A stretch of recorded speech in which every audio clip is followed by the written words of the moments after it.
The elevator doors opened just wide enough for my husband to choose. Evan reached past my bleeding hand, grabbed Sienna by the waist, and pulled his mistress into the hallway while I was still trapped inside the falling car when I cried his name. He looked at me once, pale and shaking, then said to the security guard, "Get her next. My wife can wait." I did not scream after that. I remember the smell of burned metal. I remember the emergency lights flashing red across Sienna's white dress. I remember my wedding ring cutting into my swollen finger as I tried to grip the edge of the door. Most of all, I remember Evan turning away. That was the moment my marriage ended. Not in a courtroom, not at a dinner table, not when I found the first message from Sienna on his phone 6 months earlier and let him explain it away. It ended in the narrow gap between those elevator doors. When the man I had protected for 7 years decided my life was less urgent than her fear the world would later hear his version first.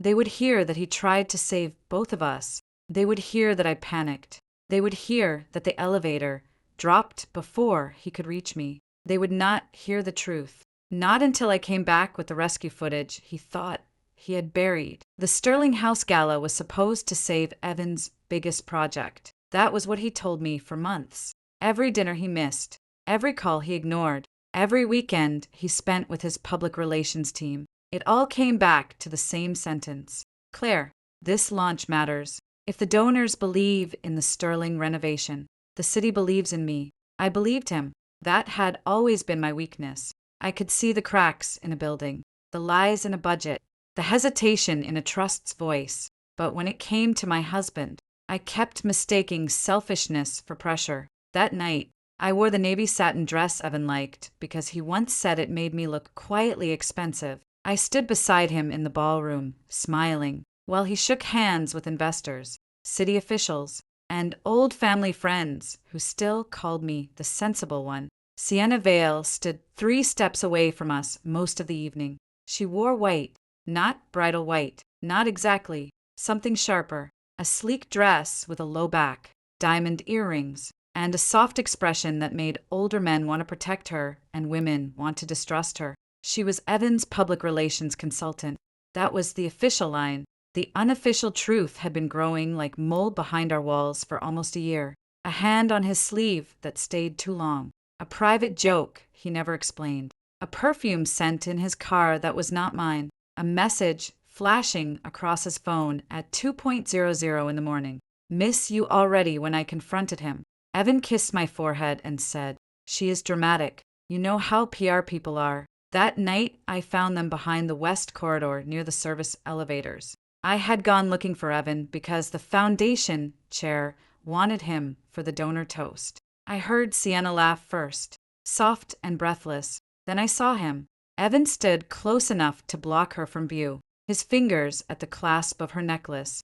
Sienna's hand rested on his chest. His thumb brushed the side of her neck in a way no married man should touch another woman. I stopped before they saw me.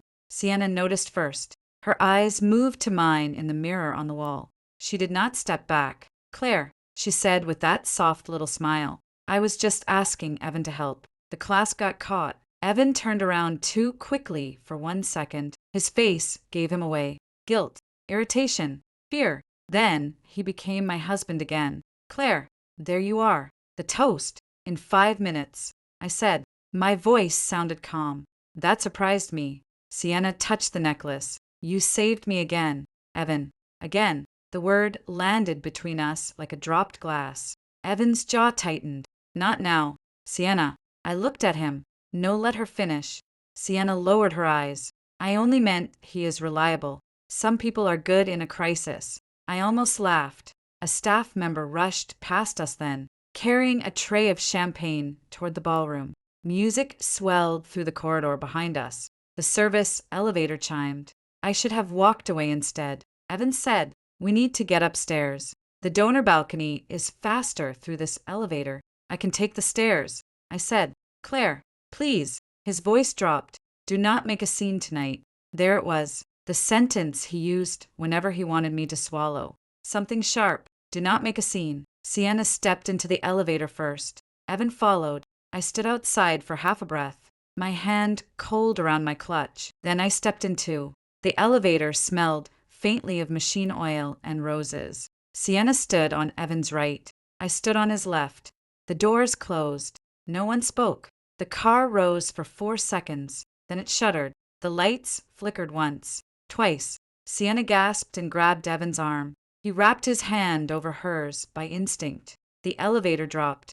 Not far at first. Just enough to throw us all against the wall. My shoulder hit the rail. Sienna screamed.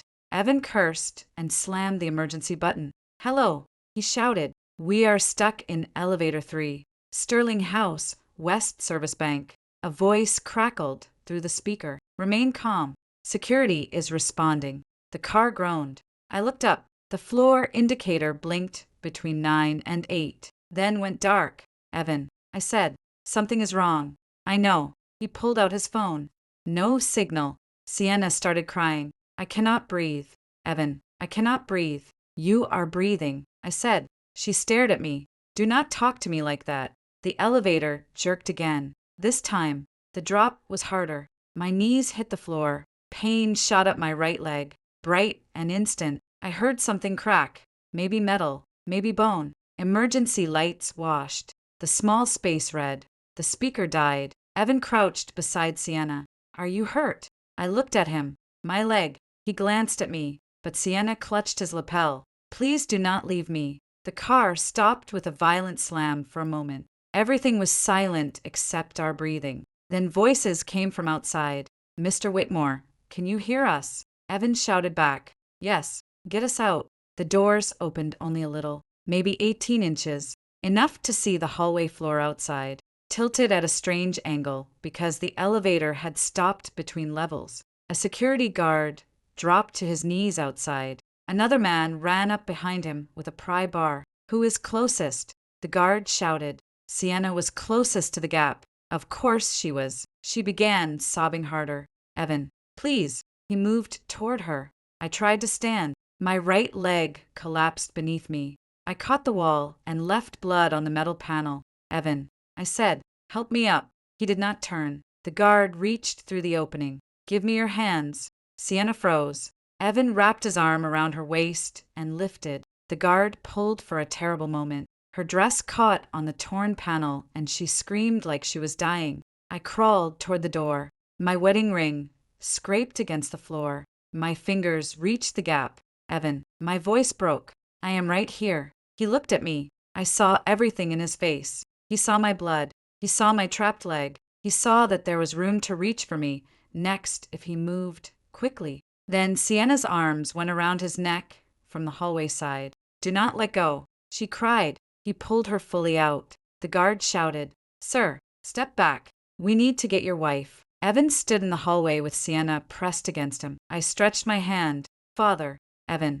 A deep metallic snap echoed above me. The guard's face changed. Back up.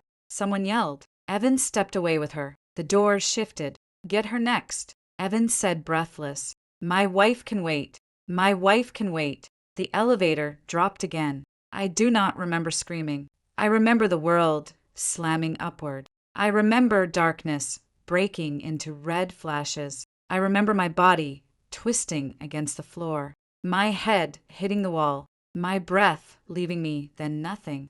When I woke for a few seconds, men in helmets were cutting through metal above me. One of them kept saying, Claire, stay with us. Stay with us. I wanted to ask where my husband was, but somehow, even through blood and shock and pain, I already knew he was with her.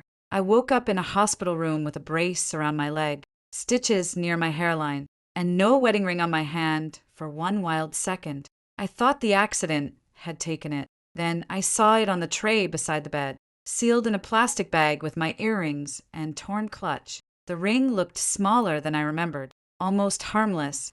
My throat hurt when I tried to speak. A nurse noticed my eyes open and came to the bed. Mrs. Whitmore, you are at St. Agnes Medical Center. You were in an elevator accident. You had surgery on your right leg. You also have a concussion and bruised ribs. I tried again. Evan. The nurse's expression changed so quickly that I knew the answer before she gave it. He was here. Earlier. I turned my head toward the window. Morning light burned through the blinds. My body felt like it belonged to someone else. Is he hurt? No, minor bruising. MS Vale was treated for shock and a sprained wrist. MS Vale, of course. A doctor came in soon after and explained my injuries. A fractured tibia, deep cuts along my left arm, a concussion, bruising on my hip and ribs. Nothing that would kill me, he said gently. Nothing that would take my life he did not know my life had. Already split in two before the accident. After the accident, Evan arrived just before noon. He came in wearing the same tuxedo pants from the gala and a fresh white shirt. His hair was damp, like he had showered somewhere else. He held flowers in one hand and his phone in the other for a moment. He looked like a man walking into the wrong room. Then he saw me awake and his face rearranged itself into concern. Claire. He came to the bed and leaned down as if to kiss my forehead. I turned my face away. He stopped. The silence between us filled the room. How are you feeling? He asked. I looked at the flowers. White leaves. Sienna liked white. Where were you? I asked. His eyes flickered. I was dealing with the police report, the hospital, the press. It has been chaos. You left with her. He swallowed. Claire, I did not leave you. Security told me to clear the area. You pulled her out first. She was closest to the door. I was reaching for you. His mouth tightened. You were pinned back. I could not get to you safely. The lie came so smoothly that I almost admired it almost. I heard you. I said. He looked away. What did you hear? My wife can wait. His face went pale, then defensive. You were in shock. You cannot trust what you remember. There it was again. The old trick. If my pain inconvenienced him, it became confusion. If my anger threatened him, it became instability. I closed my eyes. Leave. Claire, listen to me. No. He stepped closer. This is bigger than us. The Sterling project is under review now. The city is asking questions. Investors are panicking. If this becomes a story about my wife accusing me of abandoning her in an elevator, the whole thing collapses. I opened my eyes. So that is why you came. Pain sharpened my voice. He reached into his jacket and pulled out a folder. My body went cold. I need you to look at something. He said. It is just a statement. Nothing dramatic. It says you understand the situation was chaotic, that I assisted the person nearest the exit first, and that no one intentionally delayed your rescue. I stared at him. He had brought papers to my hospital bed before asking me what I remembered. Before apologizing. Before touching my hand. He had brought a statement. Who wrote it? Our legal team. Your legal team. Our family legal team. He corrected. I laughed once. It hurt my ribs. Evan flinched at the sound. You want me to sign away the truth before I can stand. I want you to protect us. There is no us in that paper. He opened the folder anyway and placed it on the blanket near my left hand. I did not touch the pen I read. The statement was short, clean, poisonous.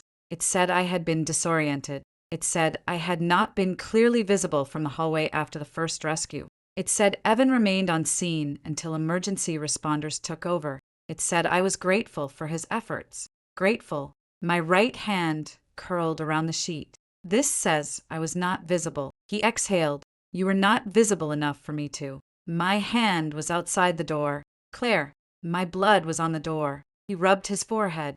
You do not understand the liability exposure. I looked at him then, really looked. The man at my bedside was not a husband shaken by almost losing his wife. He was a man calculating damage. I reached for the folder. Evan's shoulders softened just a little. He thought I was giving in instead. I turned to the last page and held it up. Who else has seen this? He hesitated. Evan. My mother. Sienna's attorney. Our crisis team. Sienna has an attorney. She was traumatized. I nodded slowly. Then I reached for my phone on the bedside table.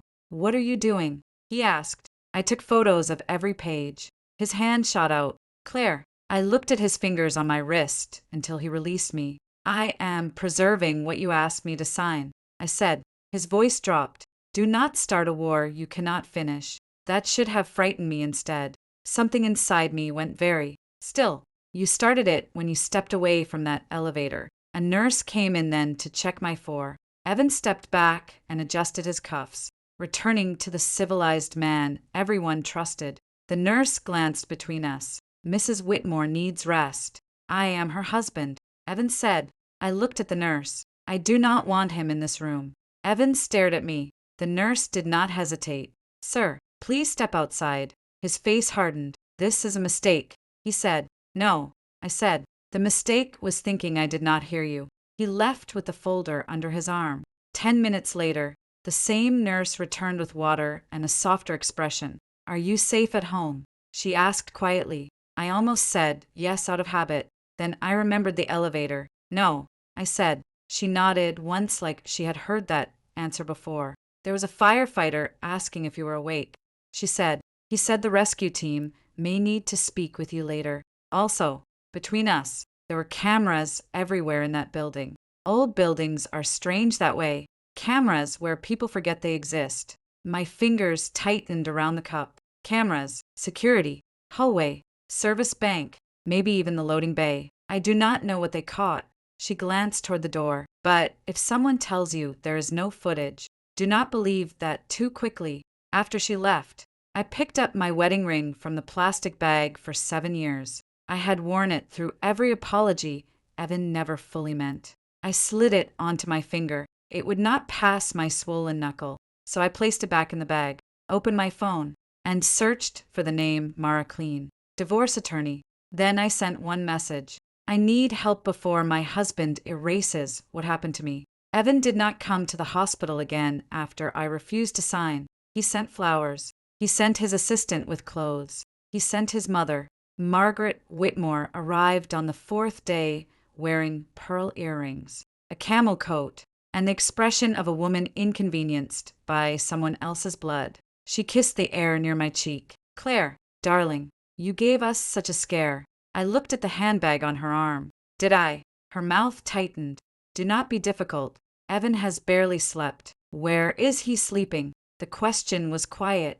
She looked toward the window. At the office. There is a crisis. There was an accident. There is a project at risk. She corrected. A project you helped build. I would think you cared about that. I cared about my husband leaving me in an elevator, too. Margaret sighed. The sigh was familiar. She had used it at our wedding, when my flowers were not traditional enough, at our first Christmas, when I did not know their family prayer, at every dinner where Evan forgot I existed until he needed me to smile. Sienna was hysterical. She said, Evan made a split-second decision. He made a choice, yes, to save the woman nearest him. And then she did not answer. I smiled without warmth. That part keeps disappearing. Margaret placed her handbag on the chair. You are hurt. No one blames you for being emotional. But if you turn this into a public accusation, you will destroy your husband. He did not seem worried about destroying me. Do not be vulgar. There is nothing vulgar about the truth. Her eyes sharpened. Truth is not always useful. Claire, that was the Whitmore family motto, whether they admitted it or not. Truth was useful when it won contracts. Truth was useful when it made donors open checkbooks. Truth was not useful when it showed a husband dragging his mistress to safety, while his wife bled behind him. I said, leave. Margaret stared at me as if I had slapped her. This family has protected you. No, I protected this family. There is a difference. She left with her pearls trembling. 2 days later, Mara Klein came to the hospital. She was in her 40s, with silver at her temples and a calmness that did not feel soft. She listened without interrupting while I told her everything I remembered. The gala, the necklace, the elevator, Sienna's screams, Evan's hand passing mine, the sentence, my wife can wait. Mara wrote it down when I finished. She said, do not sign anything. Do not speak to his legal team without me. Do not post online. Do not threaten him. Evidence first. Emotion later. I am not trying to ruin him, I said. She looked at me over her glasses. Claire, he brought you a liability statement while you were recovering from emergency surgery. He is already trying to ruin you. You are deciding whether to let him. That sentence stayed with me longer than the pain medication. I was discharged on day 8. Evan did not pick me up. He sent a driver. I sat in the back of the black car with my leg elevated, watching the city move past the window. The Sterling House tower rose in the distance. wrapped in scaffolding and bad luck when we reached my home. I waited for the driver to help me with the crutches. He looked embarrassed. Mr. Whitmore said he would meet you inside. Of course he did. The house smelled different, not dramatically, not like perfume poured into the walls, just faintly unfamiliar. A floral candle in the entryway, a scarf on the hall table, a pair of white heels near the guest closet. I stood there on crutches, staring at those shoes. They were not mine. Evan came down the stairs. "Claire," he said carefully, "you should have called when you were close. You arranged the car.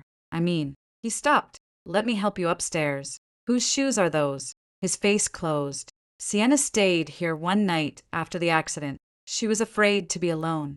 I laughed. This time it did not hurt as much. "You brought her into my house while I was in the hospital." "Our house?" "No. My grandmother's trust paid the down payment. My name is on the deed, too." "Do not try that sentence again." His eyes flashed. "You have never cared about paperwork before." "I am starting." I moved past him slowly. Every step was humiliating. Crutches on marble, brace locked around my leg, pain sweating along my spine. Evan watched me struggle, but did not reach for me again. In the guest room, I found a silk robe over the chair, white sienna's color.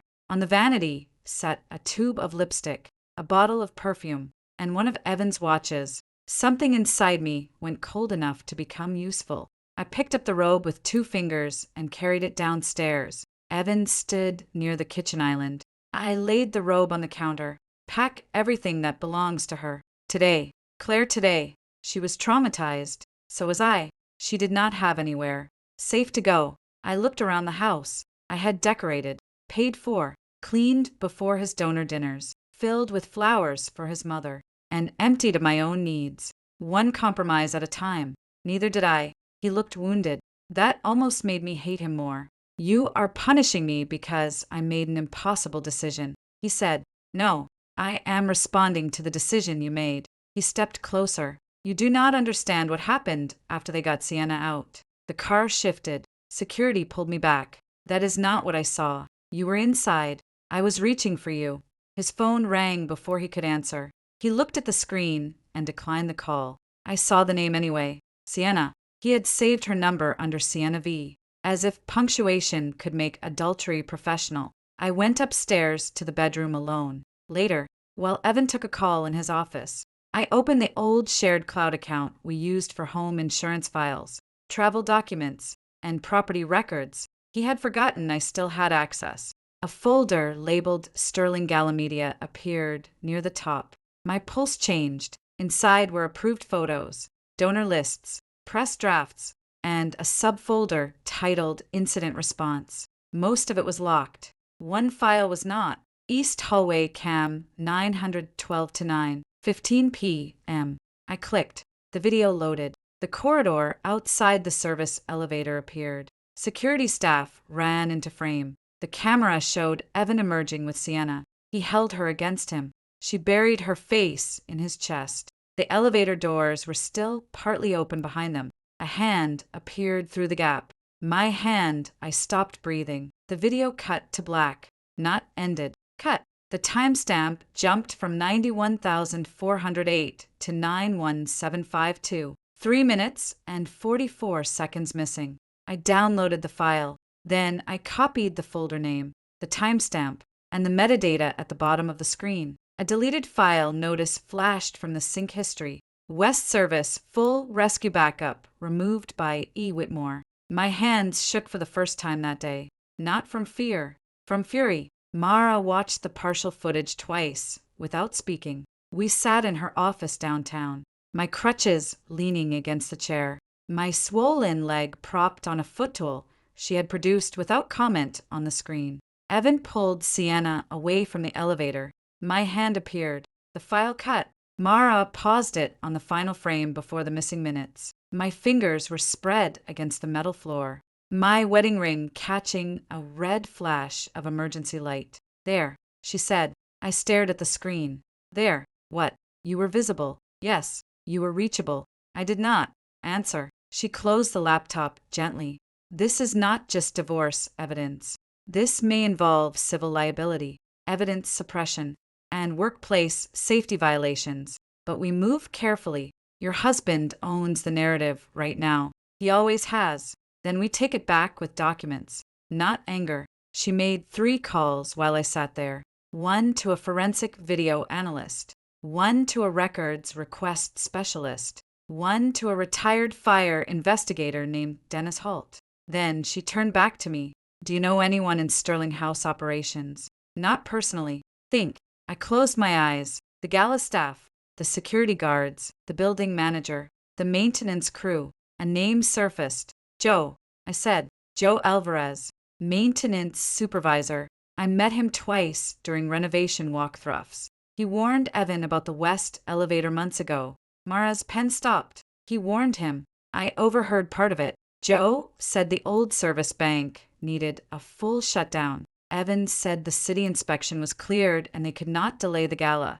Did anyone else hear? I do not know. We start there. Joe did not answer my first call or the second. On the 3rd day, he called Mara's office from a number with no caller ID and asked to meet in person. Not at Sterling House, not at Whitmore Properties, and not anywhere with cameras. We met in the basement cafe of an old library where the lights buzzed and students ignored us. Joe Alvarez was in his late 50s, broad-shouldered with tired eyes and hands rough from real work. He sat across from me and did not order coffee. I am sorry, he said first. That almost undid me, not because it fixed anything, because he was the first person from that night who had said the words without trying to buy something with them. Thank you, I said. He nodded once. I told them that elevator needed to be shut down. Evan, your husband, the property operations director, Sienna Vale, was in the room.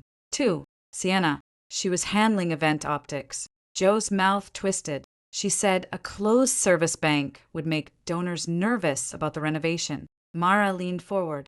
Do you have records? Joe looked at her, then at me. I have copies of the maintenance requests. I filed 3. 2 were marked deferred. 1 was changed after the accident. Changed how? Mara asked. The date. Somebody made it look like the final warning came after the gala, not before. I felt the room tilt. Evan had not only left me, he had known the elevator was dangerous. Joe reached into his jacket and took out a folded envelope. Mara did not touch it immediately. Before you give us anything, she said, you need to understand this may put you in conflict with Whitmore Properties. I am already in conflict with them. They tried to make me sign a statement saying, my team failed to respond fast enough. His voice hardened. My guys were there in under 90 seconds. We could not do more because the car shifted after Mr. Whitmore pulled MS Vale out and blocked the hallway with security. He left before the rescue captain arrived. I gripped the edge of the table. He left. Joe looked at me. Yes, am with her. Yes. The library cafe noise faded. Mara asked, what about footage? Joe lowered his voice. Building security had the east hallway camera, west service camera, loading bay camera, an elevator diagnostic feed. The west service camera caught the gap, not sound, but clear picture. There is also emergency response video from one of the fire helmets, but city records are harder to get. Where is the building footage? Mara asked. Officially corrupted during export and unofficially. Joe tapped the envelope. There is a backup copy. I could not breathe. Mara's face remained calm. Why do you have it? Because the system autocopies critical incident footage to maintenance archives before security review. Most executives do not know that. Your husband thinks the main file was the only one. My husband thinks it is gone. The nurse had been right. Joe pushed the envelope toward me. Inside was a flash drive and printed maintenance logs. My hand hovered over it. Mara said, CLA, let me take custody of this. Chain of evidence matters. I nodded. Joe looked at me. I watched it once. He said, I wish I had not, but you should know before you see it. My heart pounded. Know what? He heard you. I stared at him. Joe's eyes were wet, but steady. The camera does not have good audio, but the body cam might. In the hallway footage, you can see him. Turn. You reach out. He looks right at you. Then MS Vale grabs him. Then he steps back. I look down at my empty ring finger and the missing minutes. Joe's mouth flattened. You were conscious for part of them. Mara placed a hand on the envelope. Thank you, Mr. Alvarez. We will protect this as best we can. Joe stood before he left. He said, Mrs. Whitmore, I have worked around old machines my whole life. They tell the truth if you know where to look. People are the ones who lie. After he was gone, Mara and I sat in silence. Then she said, once we authenticate this, Evan loses control of the story. No, I said. She looked at me. He loses control of me first. That evening, Evan called 7 times. I did not answer. He texted at 8:42 p.m. We need to talk before you do something irreversible. I looked at the message, then opened our joint banking app for years. I had covered household costs when Evan said company cash flow was tight. I had paid for his mother's medical concierge membership. I had funded gala deposits through my foundation contacts. I had treated every transfer like marriage. I removed Evan's access from my personal emergency account. Then I turned off shared location. At 9:03 p.m., he texted again. CLA, where are you? For the first time in 7 years. I did not let him know. Margaret invited me to dinner as if I had not asked her to leave my hospital room. Her message was polished enough to be a press release. Family dinner Sunday. Important that we discuss next steps privately. Evan is devastated. We all want healing. Healing. The Whitmores loved beautiful words for ugly things. I showed Mara the message. It is a trap, she said. I know. Then do not go. I need them to say out loud what they want from me. Mara studied me. You are not recording them, are you? No. I know the law. Good. Take notes after. Bring no original documents. Sign nothing. Leave if they threaten you. I smiled faintly. They always threaten softly. That is still a threat. I arrived at Margaret's house with my leg brace under a black dress and a cane in my right hand. Evan opened the door before I rang for half a second. Pain crossed his face when he saw me. Maybe guilt, maybe fear, maybe calculation. You came, he said. You invited me. My mother invited you. Same difference. He stepped aside. The Whitmore dining room looked exactly as it always had. Silver candlesticks, white roses, heavy art, a table big enough to seat 12 and cold enough to freeze confession. Margaret sat at the head. Sienna sat to her right eye, stopped in the doorway. Evan said quickly, Claire, she needs to be part of this conversation. I looked at Sienna. Her wrist was wrapped in a delicate brace, a prop almost pretty. She wore pale blue this time, soft enough to look innocent. You invited your mistress to a family dinner about my marriage, I said. Margaret inhaled sharply. Claire, what should I call her? Sienna lowered her eyes. I never wanted to hurt you. I walked to the table slowly. No one offered to help. That was fine. I had learned more from what people did not offer than from what they said. I sat opposite Sienna. Then say it clearly. I told her. She blinked. Say what? That you are having an affair with my husband.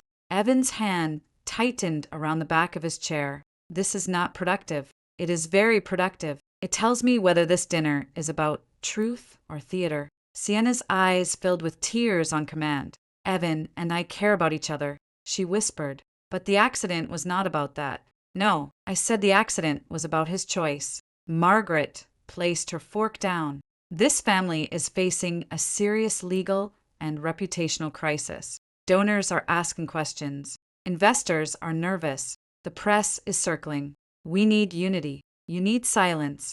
We need you not to weaponize a traumatic event. I almost admired her. She could make bleeding in an elevator sound like bad manners. Evan sat beside me, but not too close.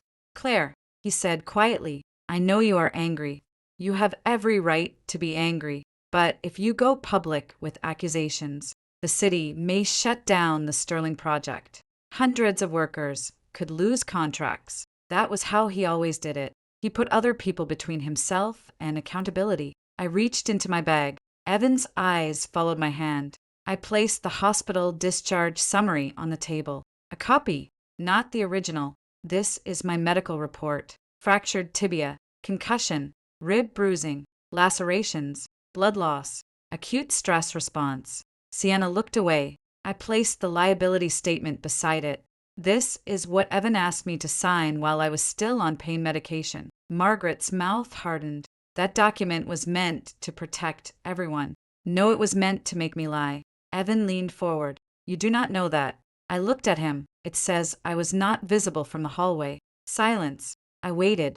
No one denied it. Then I reached into the plastic evidence bag in my purse and took out my wedding ring. Evan stared. For 7 years, that ring had been my answer to every rumor, every late night, every loneliness I called patience. I set it beside my wine glass. The small sound it made against the table carried farther than shouting. I am not signing your statement, I said. I am not making a public appearance with Evan. I am not thanking him for saving me when he did not save me.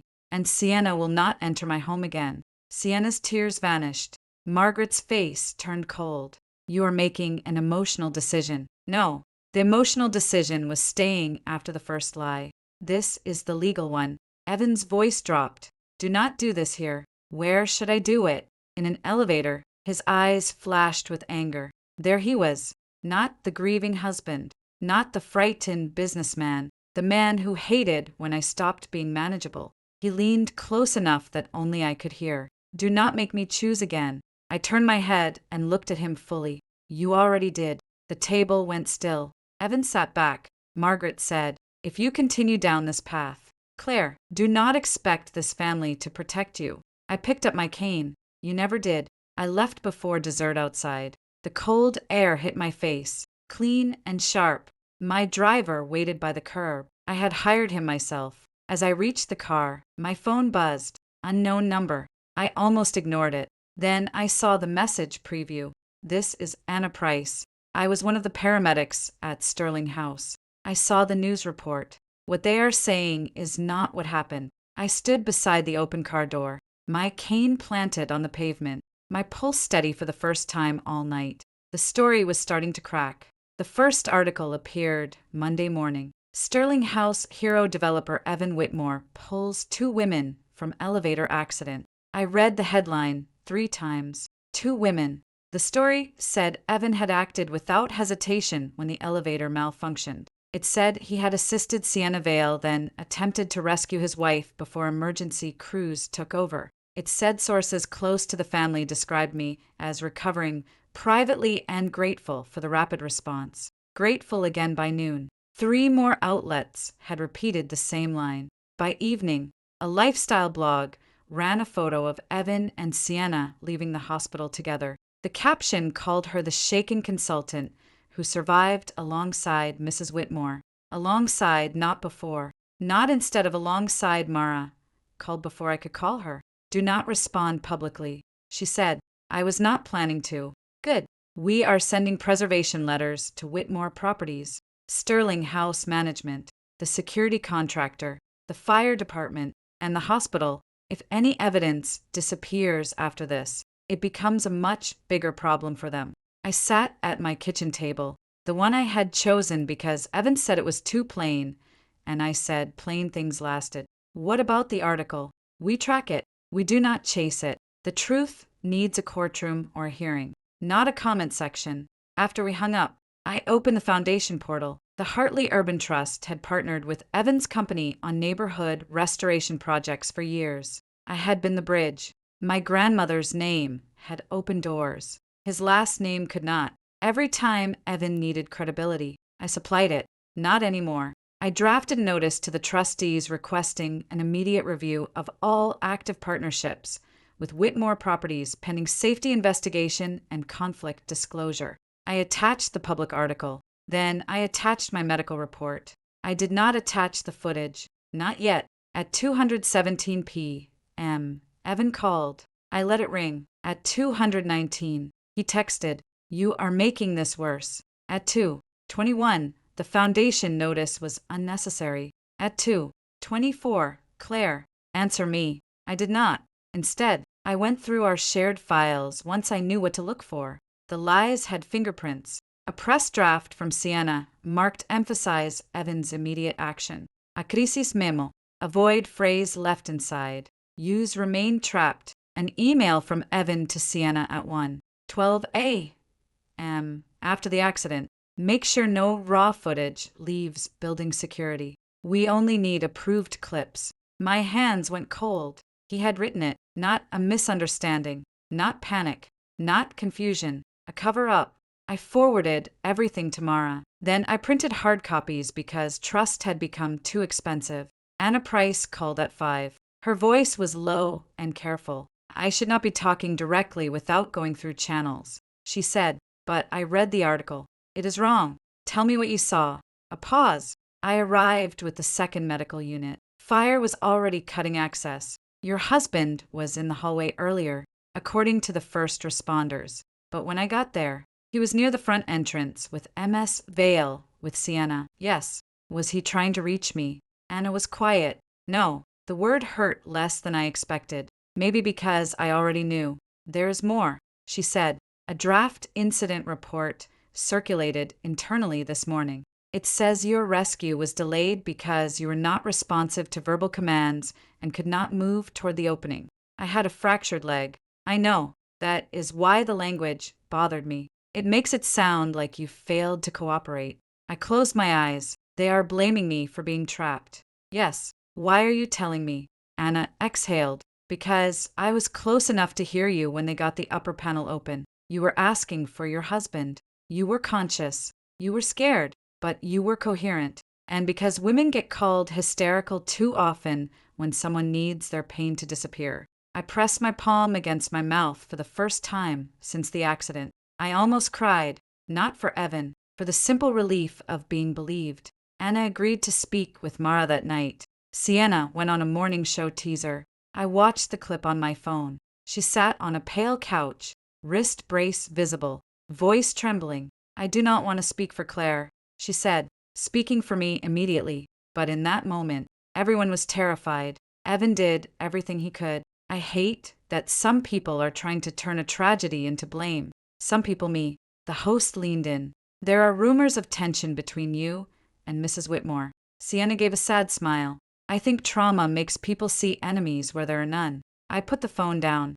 Evan had chosen the wrong woman to write his story, but Sienna had chosen the wrong woman to erase.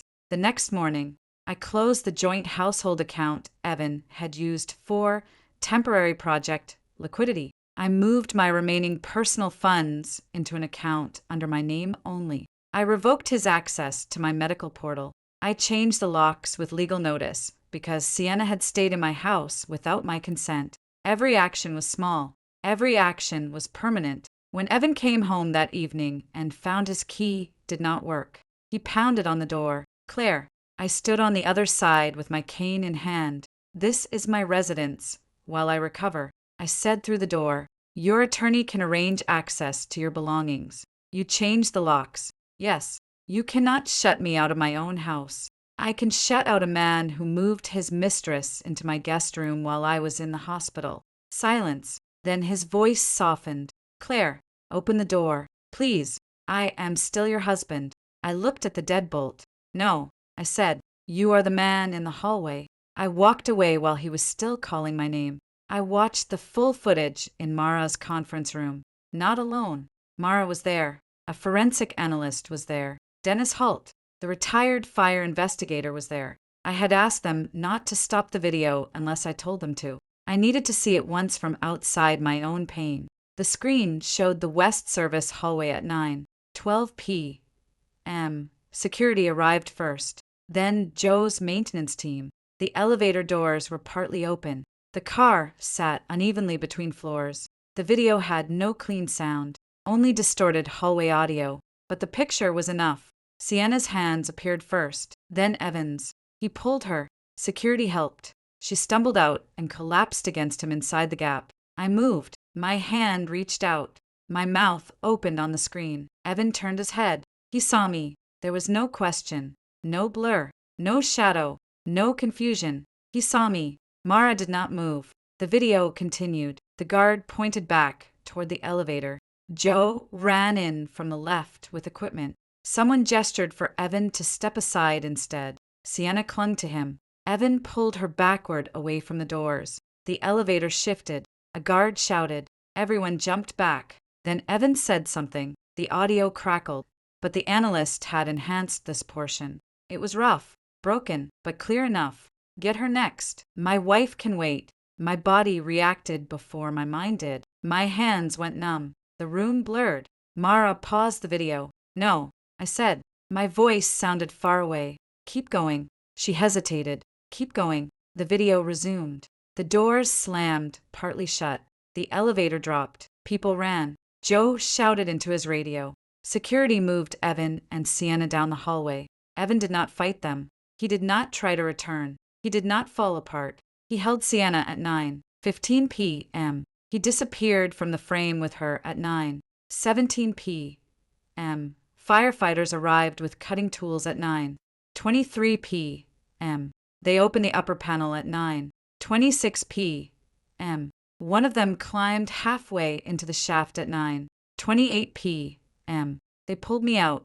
I was limp, covered in blood. One hand still curled as if reaching for something. The video ended. No one spoke. Finally, Dennis Holt said, "This is bad for him." I looked at the blank screen. It was bad for me first. Mara, close the laptop. The footage is authenticated enough for legal leverage. We still need the city body cam and incident reports. Anna's testimony helps. Joe's records help. The maintenance logs are significant. Dennis tapped the folder in front of him. The elevator did not fail out of nowhere. There were warning signs, door lock faults, brake irregularities, leveling errors. Any one of them should have triggered a shutdown before a public event. Evan knew. I asked the records show Whitmore Properties received notice.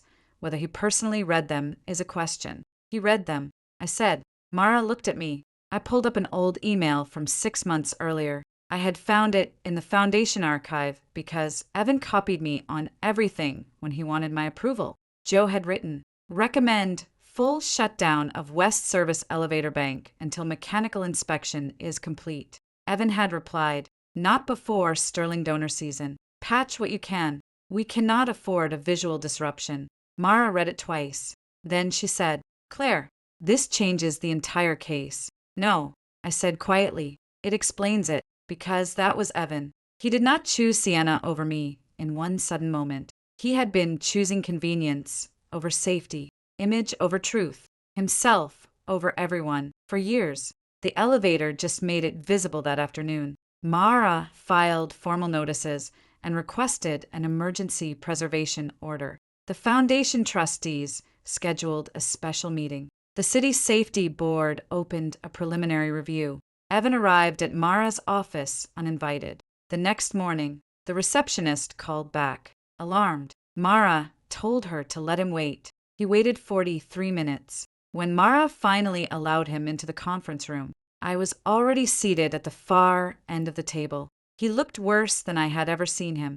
Unshaven, reedied, tie loose, still handsome in the way ruined men can be handsome when they have not yet understood consequences. "Claire," he said, "please." Mara sat beside me. "Mr. Whitmore, you should have your counsel present." "I do not need counsel to talk to my wife. You need counsel to talk to my client." His eyes flicked to her, then back to me. "So that is what I am now. A case. You made me a liability before I made you a case." I said. He flinched. "I know you have footage." He said. I did not respond. "Whatever you think it shows. It does not show what was happening in my head. It shows what your hands did." He swallowed. Sienna was panicking. She would not let go. "I thought security had you." "You looked at me." His mouth opened. No words came. I leaned forward slightly. "You looked at me, Evan. You heard me. Then you stepped back." He covered his face with one hand for a moment. I saw the boyish grief that had once softened me. The man who cried when his father died. The man who held my hand in the courthouse when we signed our marriage license. The man I had built excuses around until the excuses became a house. Then he lowered his hand. "We can survive this," he said, and just like that, grief became insult. "No," I said. His eyes sharpened. "You do not mean that." "I do. You are angry. I am awake." He leaned across the table. "If that footage becomes public, it destroys me." I looked at him for a long moment. "You should have thought of that when you tried to destroy it." Evan began apologizing when fear stopped working. He sent a letter first, not an email, not a text. a handwritten letter delivered with blue hydrangeas because he remembered finally that I hated Lily's Claire. I have replayed that night 1,000 times. I failed you. I was afraid. I made the wrong choice in a moment no one could prepare for. But I love you. I have always loved you. Please let me see you without lawyers between us. I read it twice. Then I gave it to Mara. She scanned it into the file. Any response? She asked. No good. The next day, he came to the rehabilitation center. I was learning to walk without leaning too much on the cane. My physical therapist, Nia, stood beside me as I moved between parallel bars, sweat running down my back. Step, pain, breathe. Step, do not look down. When Evan appeared in the doorway, I almost lost balance. Nia caught my elbow. You want him removed? She asked. Evan heard his face changed. No, I said I want to finish the set. So I did. I walked to the end of the bars, turned and walked back while my husband stood there watching the damage he had left behind. When I sat down, Nia handed me water and stayed close. Evan held another bouquet. This one was smaller, less theatrical. Can we talk? He asked. You have 5 minutes. Nia crossed her arms and remained in the room. Evan looked at her. She stays, I said. He nodded, humiliated. Good. I ended things with Sienna. He said. I took a sip of water when he hesitated. This morning, I laughed softly. Nia looked at the floor to hide her expression. This morning, I repeated, Claire, I know how that sounds. It sounds accurate. He stepped closer, then stopped when Nia shifted. I was wrong about her, about the statement, about everything. She was pushing the PR angle. She told me if the story turned against us, investors would walk. And I listened because I was terrified. She did not make you reach past me. His eyes filled. I know. Do you? I panicked. No, I panicked. I was trapped in a broken elevator with a fractured leg. You made calculations. That landed. His face tightened with pain or anger. I no longer cared which. I can fix this, he said. There is nothing to fix. Our marriage ended in the hallway. He lowered his voice. If you release the footage, there is no coming back. I looked at him. You still think the footage is the point. It is evidence. No, it is a mirror. He stared at me for 7 years. I kept trying to make you see me. The footage proves you always could. You just chose not to. His hand shook around the bouquet. Tell me what you want. I thought about that once. I would have wanted him to choose me publicly, clearly, without hesitation. I would have wanted him to confess, cry, repair, return. Now, what I wanted was cleaner. All communications about the accident, every email between you, Sienna, security, legal, and crisis PR, every maintenance notice, every draft statement. You will send them through your attorney tomorrow. His expression changed. You want documents. I want truth that could expose confidential business material. I smiled. There he is. Claire, no, you came here asking how to save us. I told you the price of a conversation. You said business first. He looked down. I need time. You had 3 minutes and 44 seconds. You used them. He left the flowers on a chair after he was gone. Nia picked them up and asked Trash. Yes, she threw them away without ceremony that evening. An anonymous email arrived. No subject, no message, only attachments. Screenshots. Sienna to Evan. 2 months before the gala. Claire is becoming a problem.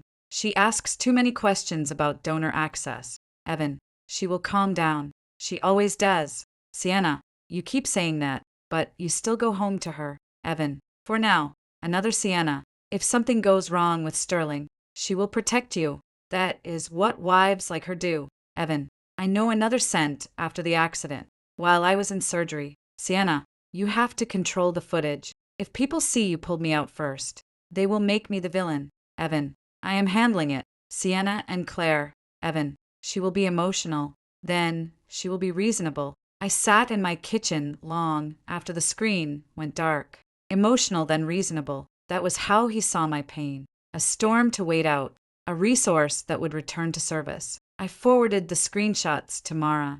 Then I opened a blank document and began writing my own statement. Not for Evan. Not for the press. For the safety hearing that had just been scheduled. I wrote the first sentence, slowly. My name is Claire Hartley Whitmore, and I was left inside elevator 3 at Sterling House after my husband removed another woman from the car and stepped away. I stopped there. Then I deleted Whitmore. My name is Claire Hartley. That was where the truth began. The Hartley Urban Trust Board had loved Evan before they loved me. That was not bitterness. It was fact. Evan was charming in boardrooms. He knew how to speak about neglected neighborhoods without sounding guilty for profiting from them. He said community impact and historic preservation and shared urban future with just enough sincerity to make donors forget he owned half the contractors. I was the one who checked grant compliance, visited tenants, read inspection appendices, and asked why affordable units kept shrinking between proposals. That made me useful, not beloved. When I entered the boardroom on Thursday, conversation stopped. Ruth Bell, the board chair, stood to greet me. She was 70, elegant, and cautious in the way wealthy women become when they have survived decades of rooms built by men. Claire, she said, we are glad you could attend. I looked at the empty seat reserved for Evan. He is coming. He requested time to address the board. Of course, he had. Sienna came with him. She wore charcoal gray today, professional and modest. Her wrist brace was gone. She carried a slim folder and the expression of a woman prepared to perform injury.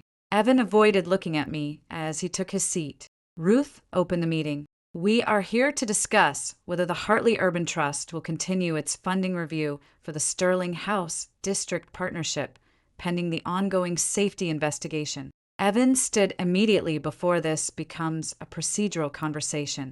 I want to say something personal. Claire is my wife. What happened to her was horrifying. I will carry the guilt of that night forever. But I ask this board not to let a private tragedy derail a public good. A few trustees nodded. Private tragedy. I wrote the phrase in my notebook. Sienna stood next. I know my presence here is sensitive, she said softly, but I have been unfairly characterized. I was a consultant doing my job. I was also trapped in that elevator.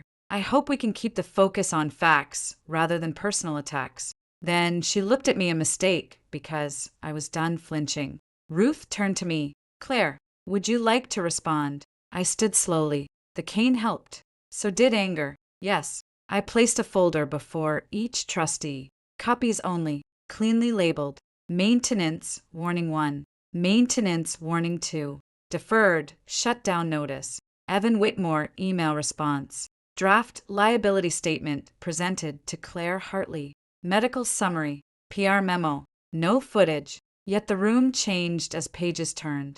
Evan went still. Sienna's face drained. I kept my voice level. This is not a private tragedy. It is a safety failure followed by a cover-up. Sterling House Elevator 3 had documented mechanical warnings before the gala. Whitmore Properties was advised to shut down the West Service Bank. That recommendation was deferred because a visible closure would make donors nervous. Ruth looked up sharply. A trustee named Paul cleared his throat. Claire, you alleging Evan knowingly endangered guests. I am stating the records. Show a warning was received and not acted upon. Evan stood.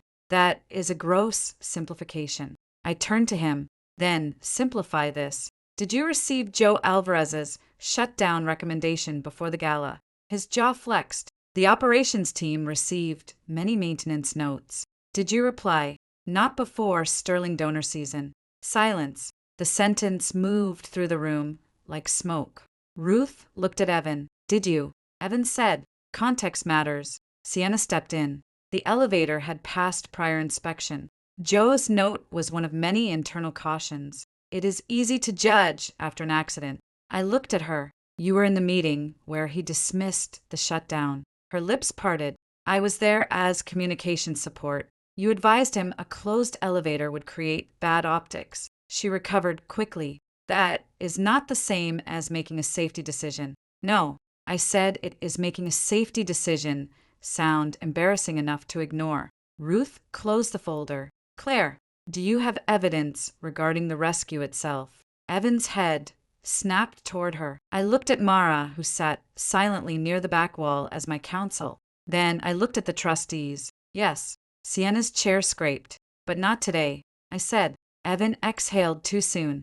I continued. The city's safety board has scheduled a public hearing. Evidence will be presented through proper channels. I will not let this board become another room where people ask me to perform pain for their convenience. Ruth's expression shifted. Respect, maybe, or recognition. I handed her one final page. My recommendation is immediate suspension of all Hartley Urban Trust funding tied to Whitmore Properties, pending the outcome of the investigation, plus independent safety review of all active projects receiving our support. Paul frowned. That may cost millions. Yes, I said, so did trusting Evan. The vote was not unanimous. It did not need to be. Funding was suspended. Evan followed me into the hallway after the meeting. You are dismantling everything we built, he said. I turned. No, I am separating what I built from what you buried. Sienna appeared behind him, eyes bright with panic. Claire, please, if this becomes public, I will be destroyed, too. I looked at her. You were comfortable being hidden when I was the one being destroyed. She had no answer. Evan reached for my arm. I stepped back before he touched me. Do not. His hand fell for the first time. I saw fear in his face that had nothing to do with money. He was beginning to understand. I was not trying to make him choose me anymore. I was choosing myself where he had not. The public safety hearing was held in a city council chamber with bad lighting and every seat full. Reporters lined the back wall. Cameras waited near the doors. Sterling House tenants sat together on the left. Whitmore Properties executives filled the right side in dark suits and controlled expressions. Evans sat at the front table with his attorneys. Sienna sat 2 rows behind him. I sat beside Mara. My cane leaned against my chair. My leg ached from the cold. My palms were dry. I had expected to shake. I did not. The hearing officer began with procedural language. Incident review, public safety, preservation compliance, emergency response timeline. Then Evan was called. He stood and took the oath for 20 minutes. He spoke in the voice that had once made me proud at fundraisers. He described the elevator malfunction. He praised first responders. He expressed sorrow for my injuries. He said the event had been chaotic, fast-moving, and traumatic for everyone involved. Then the city attorney asked, Mr. Whitmore, did you attempt to rescue your wife? Evan looked down. Yes. How? I assisted the woman closest to the opening first, then attempted to return for Claire, but the elevator shifted and security directed me back. The lie sounded clean, almost rehearsed. Could you see Mrs. Hartley at the time? Ms. Vale exited the elevator. He paused. Not clearly. Did you hear Mrs. Hartley call for help? His attorney leaned toward the microphone. My client has already stated the scene was chaotic. The hearing officer allowed the question. Evan swallowed. I heard many voices. The city attorney nodded. Then she said, We will play Exhibit 14. Evan's face changed. Sienna gripped the back of the chair in front of her. The large screen lit up for 1 second. The whole room watched an empty hallway. Then security ran in. Then the elevator doors appeared, split open over darkness. The room went silent. Everyone saw Sienna's hands reach out. Everyone saw Evan pull her free. Everyone saw my hand appear in the gap behind them. A sound moved through the chamber. Not a gasp exactly. Something lower. Disbelief becoming comprehension on screen. Evan turned. The footage froze. The city attorney said, Mr. Whitmore, is this you looking toward the elevator car? Evan did not answer. Mr. Whitmore, yes. Is the hand visible in this frame? Mrs. Hartley's hand. His face had gone gray. I believe so. The video resumed. Sienna clung to him. The guard pointed back. Joe ran in. Evan stepped away. Then the enhanced audio played.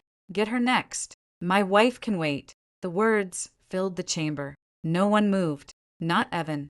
Not Sienna. Not me. I had heard them in my nightmares. In my hospital bed. In the silence after every call I refused. But now everyone heard them. They no longer belonged only to my pain. The video showed the elevator shift. The doors jolt. The car dropped. Someone in the audience cried out. The screen went dark. The city attorney turned back to Evan. Mr. Whitmore, Why did you state in your written summary that your wife was not visible? Evan's mouth opened. No answer came. Why did you tell crisis staff that only approved clips should leave building security? His attorney objected. The hearing officer noted the objection but allowed related documents for review. Emails appeared on the screen. Make sure no raw footage leaves building security. We only need approved clips. A murmur rose behind us. Sienna stood abruptly, then sat back down when a reporter turned a camera toward her. Joe testified next. He explained the maintenance warnings, the deferred shutdown, the altered record dates. His voice shook once, but he did not back down.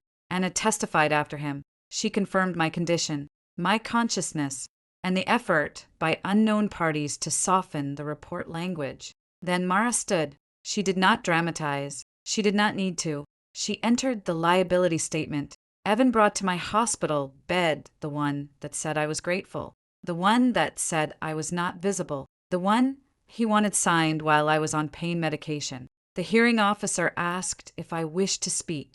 I stood, the room blurred at the edges, but my voice held.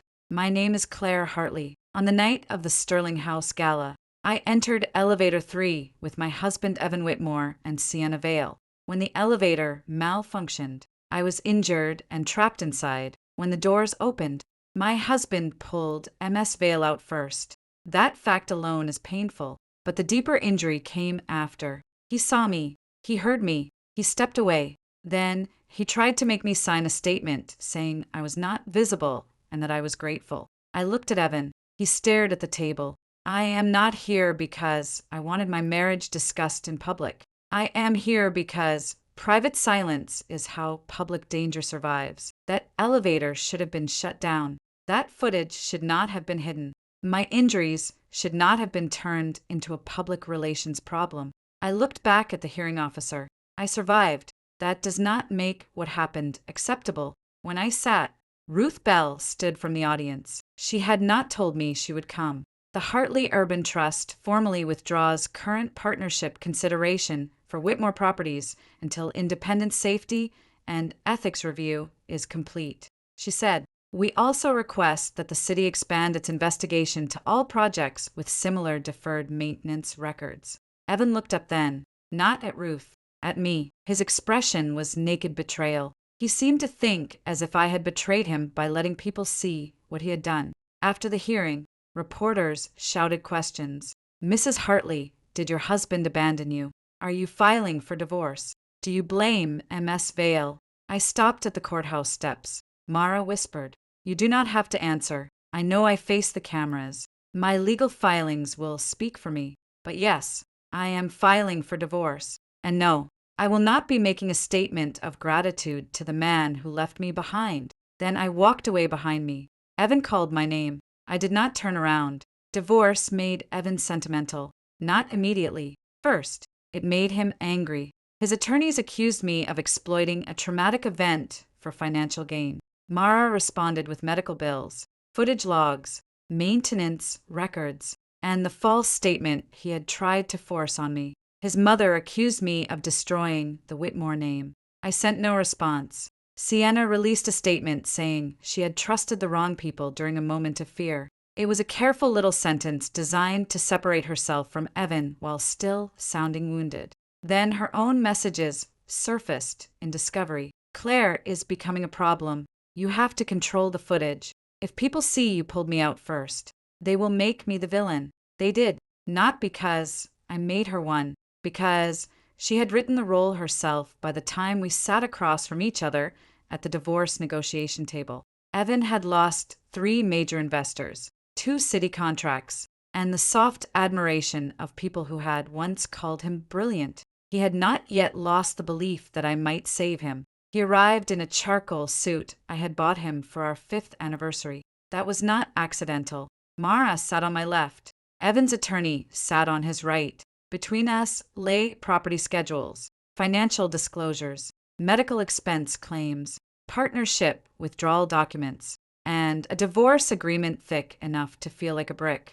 Evan looked at me as if we were alone. "You cut your hair," he said. I had shoulder length now, easier to manage during rehab, easier to recognize myself. Yes, it suits you. I open my folder. We can begin. His attorney cleared his throat. We are prepared to discuss a reasonable settlement that recognizes the length of the marriage and the emotional circumstances. Mara smiled politely. Good. We are prepared to discuss property division, reimbursement of Mrs. Hartley's separate funds used for Whitmore project support, removal of her personal guarantees, medical expenses, and the divorce decree. Evan leaned forward. Claire, can we speak privately? No, please. No. He looked wounded again. I used to respond to that look the way some people respond to fire alarms. Immediate action, apology, comfort, repair. Now I let it ring, unanswered. His attorney whispered to him. Evan ignored him. I know I cannot undo that night, he said, but I can tell the truth now. Mara looked at me, asking silently if I wanted to stop him.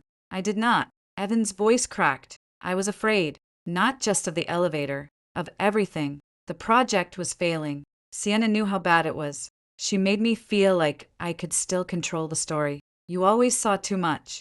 Claire, I think part of me resented you for that. That is not truth. I said, that is explanation. He flinched. I loved you. No, you loved being forgiven by me. Silence. His attorney looked at the table. Evan's face twisted. Do you think 7 years meant nothing?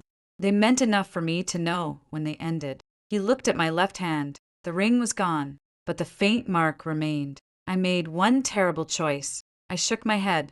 You made 100 small ones before it. You answered her messages. You let her into our house. You ignored the elevator warnings. You brought me a statement in the hospital. You tried to delete evidence. The hallway was just the first choice everyone could see. That landed harder than shouting. He sat back.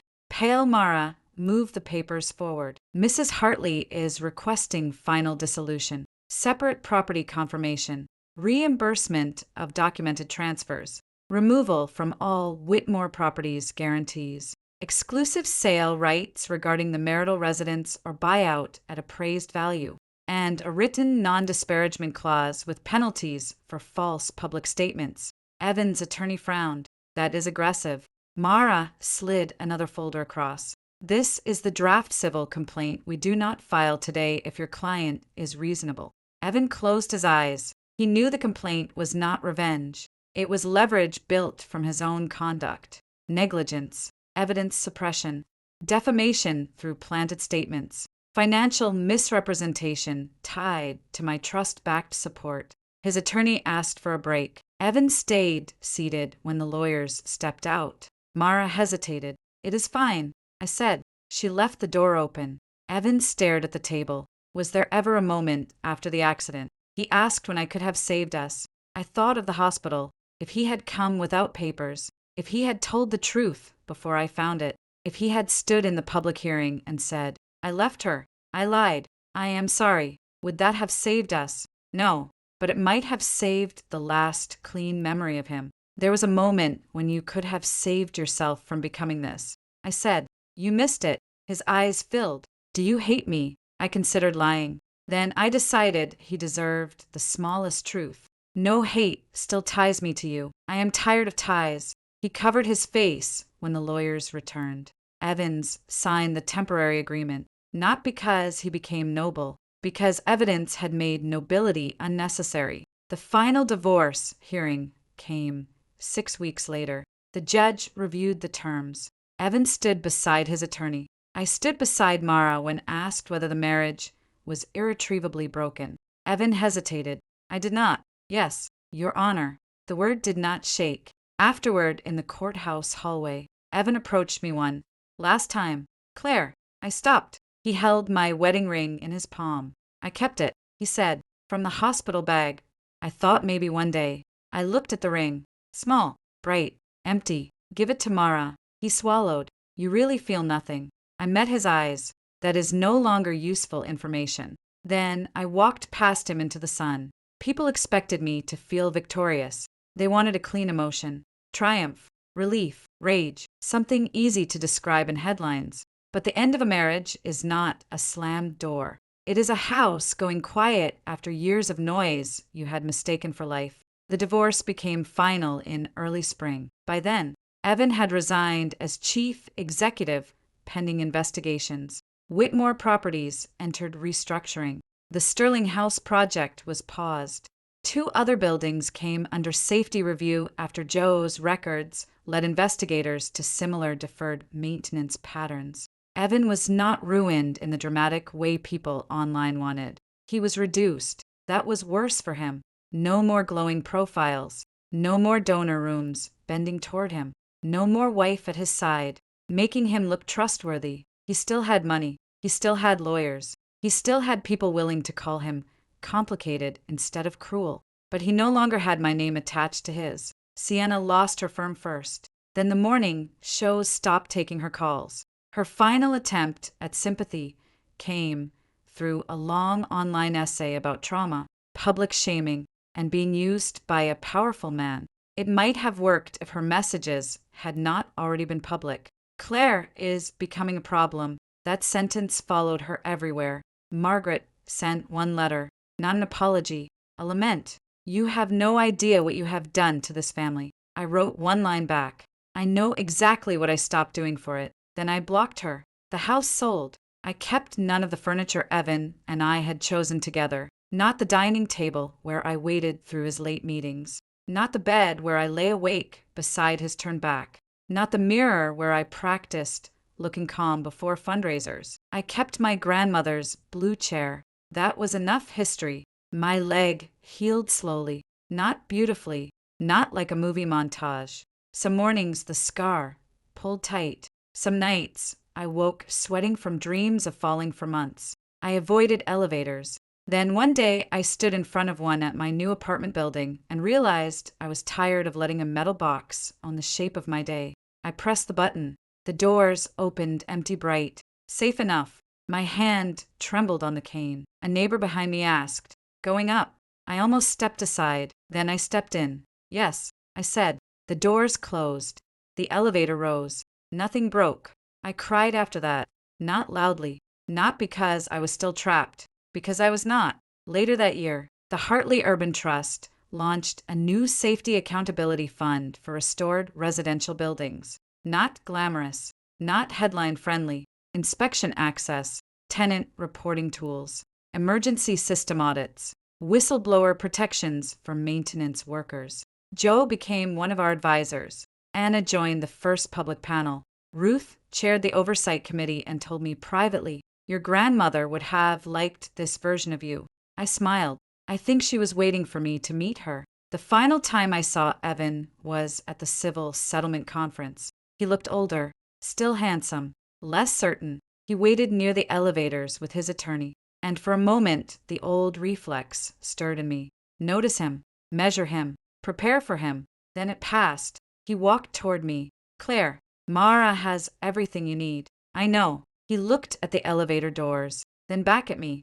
"I heard about the safety fund. That is good work." "Yes, I am glad you are doing better." I studied him once. That sentence would have opened a door inside me. Now it landed outside and stayed there. "I did better when I stopped asking you to care." He looked down. "I did care." "No," I said gently. "You cared when there was an audience. That is different." He nodded like, the words hurt. Maybe they did. The elevator chimed. Doors opened behind him for one strange second. We were back in the hallway. Metal doors. A choice. My body remembering before my mind could stop it. Evan stepped aside. This time he let me go first. It was too late to matter. I entered the elevator alone. He did not follow. As the doors began to close, he said, "I am sorry." I looked at him through the narrowing gap. I know the doors shut. No forgiveness. No hatred. No return.